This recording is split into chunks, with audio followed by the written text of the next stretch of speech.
Bonjour, mon nom est Michel Desjardins du Centre du camping Rémillard. Nous allons maintenant vous présenter 14 autres points complémentaires qui vont vous permettre de faire l'hivernisation de votre roulotte.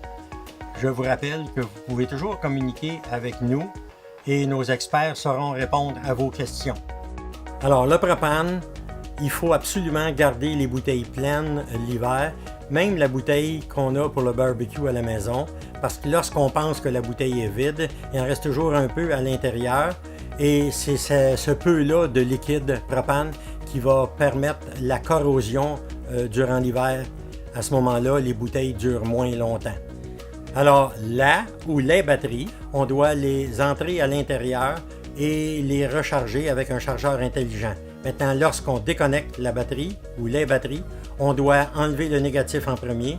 Ensuite, on enlève le positif sur lequel on va mettre du tape électrique pour empêcher que le fil touche au boîtier de la roulotte et créer un court-circuit lorsqu'on rebranche la batterie. Alors, on a un réservoir d'eau fraîche, un réservoir d'eau grise et un réservoir d'eau noire sur la roulotte. Certaines roulottes ont 2 réservoirs d'eau noire, 2 réservoirs d'eau grise et à ce moment-là, tous ces réservoirs doivent être bien nettoyés avant l'hiver. Il y a des produits qui existent pour ça et au département des pièces, ils vont vous expliquer comment procéder. Alors, chaque propriétaire de roulotte est responsable de la vérification de ses joints autant autour de la roulotte, autour des fenêtres, des portes et sur la toiture. Chaque réparation doit être faite par vous et vous demandez aux spécialistes de vous expliquer les différents produits qui existent. Plusieurs personnes utilisent du polythène ou des sacs de plastique pour mettre par-dessus l'air climatisé, entre autres. Alors, il ne faut pas faire ça. On doit absolument utiliser une housse d'air climatisé pour cet appareil-là, de façon à empêcher l'humidité d'atteindre les pièces importantes à l'intérieur de l'air climatisé. Alors, les ventes sont les trappes qu'il y a sur la majorité des roulottes et qui nous permettent d'avoir une certaine aération, entre autres lorsqu'on circule sur la route. Ces ventes peuvent être gardées ouvertes, mais si vous avez à ce moment-là des maxaires qui les recouvrent. Durant l'hiver, on garde les ventes ouvertes d'environ 2 pouces pour permettre une circulation d'air forcée durant l'hiver, de façon à ne pas avoir de moisie à l'intérieur de la roulotte, comme surprise au printemps suivant. Alors, beaucoup de campeurs utilisent des toiles en plastique bleu ou blanche pour recouvrir entièrement leur roulotte durant l'hiver.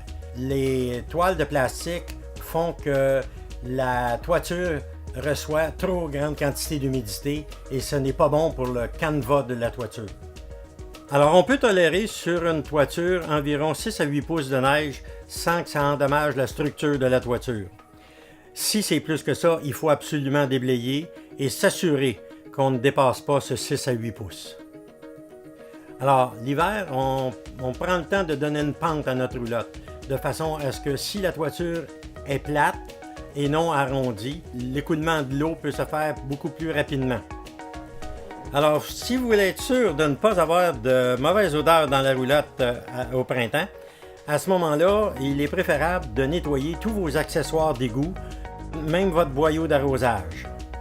Alors, pour ce qui est de nos petits amis, les souris, les mulots et autres, on doit procéder de 3 façons différentes. D'abord, dans chacun des compartiments de la roulotte, même incluant sur le plancher durant l'hiver, on place des feuilles d'assouplisseur.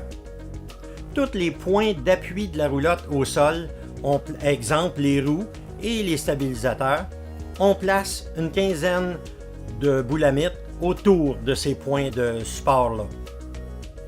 Alors, pour ce qui est d'une laveuse sécheuse, les gens qui en ont une dans leur roulotte, vous devez faire attention lors de votre hivernisation de bien penser à hiverniser les tuyaux qui vont jusqu'à la laveuse.